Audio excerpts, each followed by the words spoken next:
Dette er et kvadrat med en masse små cirkler i, og dette det er en rektangel ved siden af.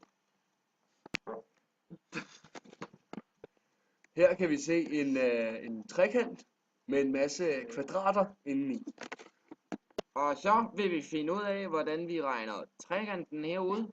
Og der vil jeg sige, at så tager vi grundlinjen, måler den, og så halvdelen af højden, som jeg viser her.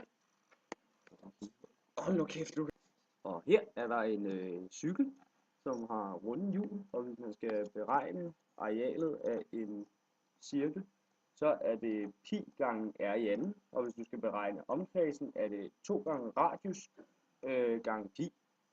Og ja, og her er der et udsnit af en cirkel, som et pizzastykke her, og der er et pizzastykke. Okay. For at finde arealet af et kvadrat, skal man gange en side med en side.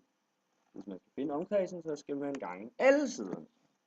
Woo! Det er smart. Woo! Og hvis du skal finde arealet af en rektangel, så siger Andreas det samme. Og det der er jeg i tvivl om faktisk er en Det er en cykel. Jamen, det er en cykel.